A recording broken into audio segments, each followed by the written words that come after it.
Ça fait 8 mois que j'ai la Supra et ça fait 8 mois qu'on bosse dessus. Alors, pas tout d'un coup, de façon un petit peu éparse, mais ça y est, elle est finie et je vais enfin pouvoir vous la présenter aujourd'hui. Mais avant, il faut que je vous parle de quelque chose. Ça s'adresse à tous ceux qui vont me faire la blague de « Ah, Bruce, il fait la présentation de sa Z4 ». Alors, j'ai un scoop pour vous les gars, un scoop pour vous. La Z4, c'est un cabriolet avec un toit mou. Il n'y a pas de toit, pas de rigidité. Et la Supra qui est là-bas, vous voyez, elle a un toit en dur. C'est un coupé. C'est pas du tout la même voiture. Premier truc important, ça se comporte pas pareil un coupé et un cabrio. Le deuxième truc, c'est que comme c'est un cabrio, ils ont été obligés de la renforcer à mort.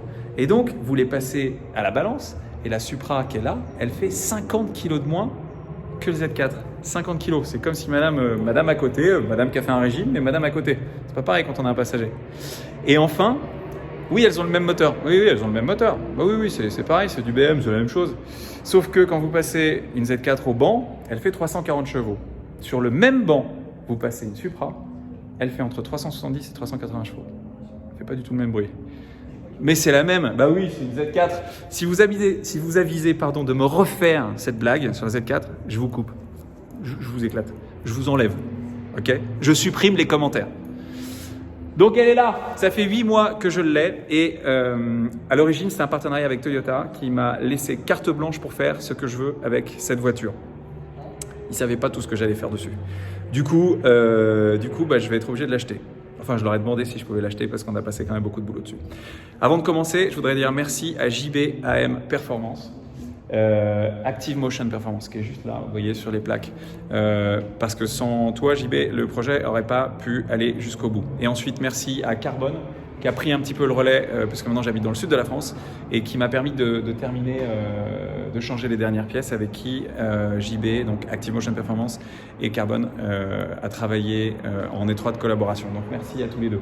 Donc, on va s'approcher un petit peu, puis je vais commencer à vous parler de ce que j'ai fait sur cette voiture, ou plutôt de ce que tous les gens avec qui j'ai collaboré ont fait. Le but du jeu, c'était de faire un petit peu d'esthétique pour que ce soit simple, parce que Toyota m'a dit, on prête une voiture, et je vais devoir leur rendre telle qu'elle était. Donc, on n'a pas changé grand-chose, puis après, c'est parti en live.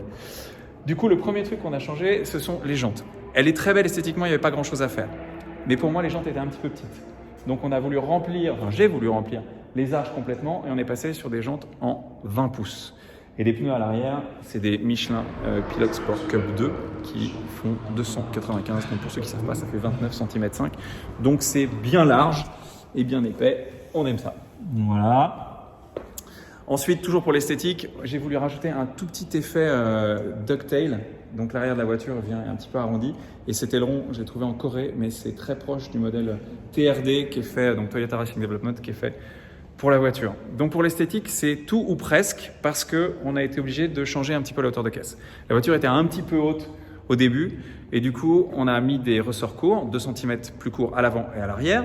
Et donc là, elle était vraiment posée. Mais alors vraiment posée. Tellement posée que les roues, les pneus touchaient dans la carrosserie et que l'avant, la lame avant touchait sur tous les ronds-points. Même pas obligé qu'il y ait un rond-point. Des fois, ça touchait par terre. Du coup, ça faisait fonctionner les amortisseurs dans une plage qui n'était pas bonne, puisque c'était presque embuté, et on s'est dit, il faut qu'on passe à l'étape supérieure. Donc, on a mis des amortisseurs course K et W, qui sont aussi utilisés en GT4, en championnat de France GT4, donc c'est des amortisseurs qui sortent de la course et qui viennent du circuit. Et c'est le jour et la nuit. On a pu aussi rectifier un petit peu les angles de carrossage. Comme vous pouvez le voir, ça faisait aussi partie de l'objectif esthétique. Les jantes, qui sont des jantes Vossen, sont aussi calculées pile pour la voiture, aussi en déport. Donc elles viennent vraiment lécher le bord de la voiture. Si vous voulez des jantes Vossen ou des jantes qui viennent des US, il faut voir, et c'est lui qui nous a fourni ces jantes, Cyril de chez Revo Motorsport, merci Cyril, parce que c'est lui qui est passionné et qui importe toutes ces jantes des États-Unis. Donc voilà pour l'esthétique. C'est passé esthétique, un petit peu mise au point châssis. Donc, on a été obligé de mettre une suspension course. Et on a aussi Hard Race Europe qui nous a prêté, ou pas prêté, puisqu'ils nous ont donné barre anti-roulis à l'avant et à l'arrière. Donc, on a fait suspension, barre anti-roulis. Hauteur de caisse, réglage carrossage et réglage châssis qui a été fait ici dans le sud chez Carbone. Une première fois par châssis perf, chez Active Motion. Et comme on a fait d'autres modifs, on a été obligé de refaire une dalle. Voilà pour l'esthétique et pour les réglages châssis ou les changements châssis. Ensuite, il y a eu, et ça c'est ce qui est arrivé en premier, il y a eu JB, qui est un petit peu un fanatique de reprogrammation. JB, c'est pas le genre de mec qui va vous mettre une puce et puis qui dit vas-y roule.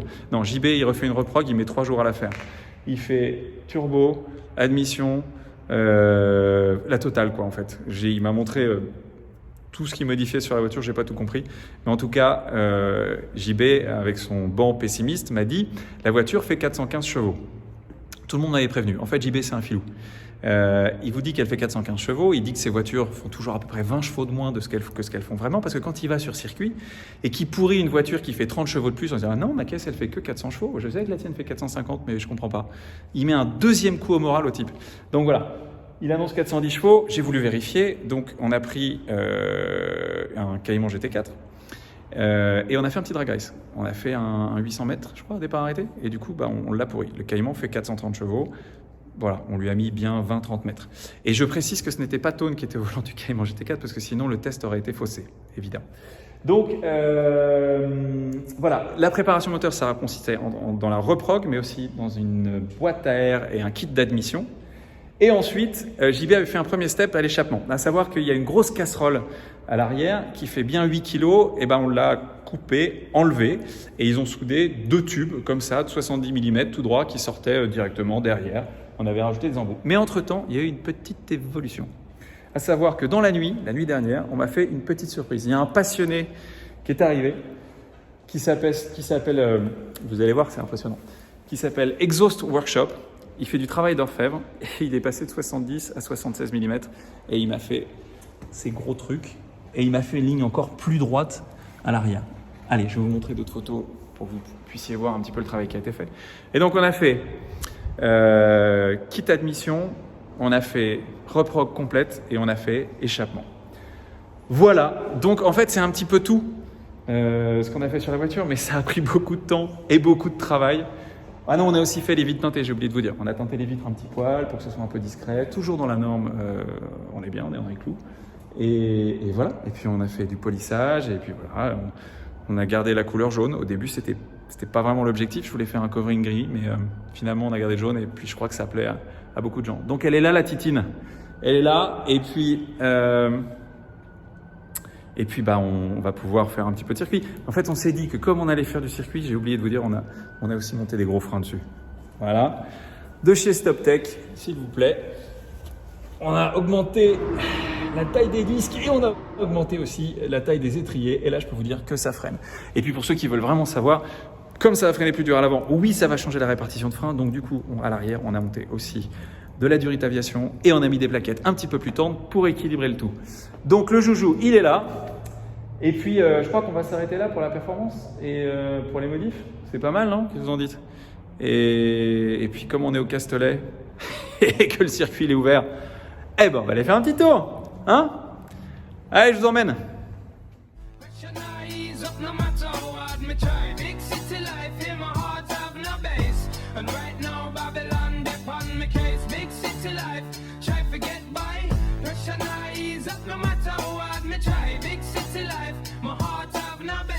And right now Babylon dep on my case.